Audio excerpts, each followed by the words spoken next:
এমনি কি 23 র‍্যাঙ্ক হয়?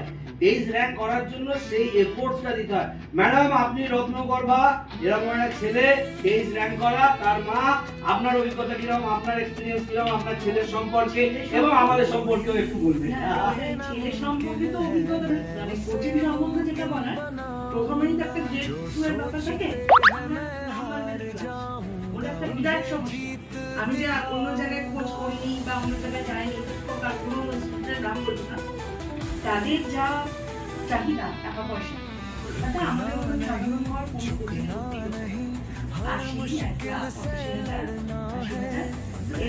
কিউলেটের জন্য 80,000 85,000 1 লাখ টাকা আপনার থেকে চাইছে কিউলেট পড়ানোর জন্য। মানে কিউলেট এন্ড অ্যাডের জন্য 85,000 1 লাখ এই ধরনের অ্যাবাউট 50,000। এখানে সামান্য সেই তুলনায় এই টাকাটা সামান্য 22,000 টাকা দুটো এক্সামের জন্য। আর তাছাড়া অন্যান্য ইউনিভার্সিটির এক্সামও প্রোভাইড করেছে।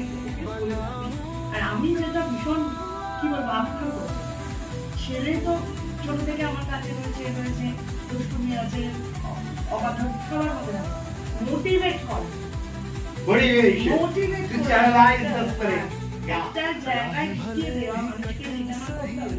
সেটা কিন্তু সর্বক্ষেত্রে আজকালকার দিনে বাবা মাদের পক্ষে সম্ভব না। তারা তাদের কাজ করে না, আমরা এত বকবক করি, ওরা খেপে যায় আপনাদের উপরে, আমাদের সব কথা বেছে বেছে শুনবো।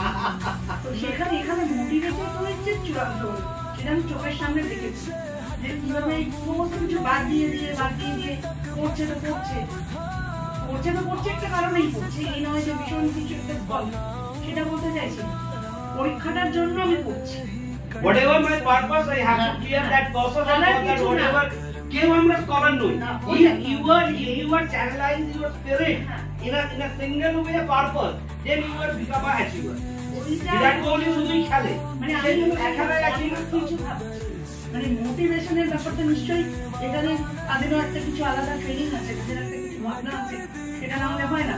মানে আমি তো মনে করি যে মানে এবং এটার জন্য অফলাইন ক্লাসেস দরকার। হ্যাঁ, অফলাইন ক্লাস না থাকলে অনলাইনে মোটিভেশন হয় না। কি হয়? হ্যাঁ, আমি বলছি তো অফলাইন। হ্যাঁ, এবারে অফলাইনে ক্লাসেস দিয়ে অনলাইনে অ্যাকচুয়ালি কোনো বন্ডিং হয় না। হ্যাঁ, অনলাইনে কোনো বন্ডিং নেই। ওই ভার্চুয়াল ব্যাপারটাই তো আমাদের সর্বনাশ করে দিচ্ছে। অনলাইন পড়াশোনাটাও আরেকটা ভার্চুয়াল, একদম 100%। আরো ছোট থেকে ভার্চুয়ালের মধ্যে বাচ্চাদের খুব ক্ষতি হয়ে যাচ্ছে। ভার্চুয়াল পড়াশোনা করলে মোটিভেশনটা আমরা করতে পারি না, মোটিভেট করানো যায় না, ফিলিংটাই আসে না। কোভিডের সময় আমি মানে একদম কৃতজ্ঞ। এক হচ্ছে টাকা পয়সা বিশাল ব্যাপার, ওটা একটা প্রাইমারি ব্যাপার না।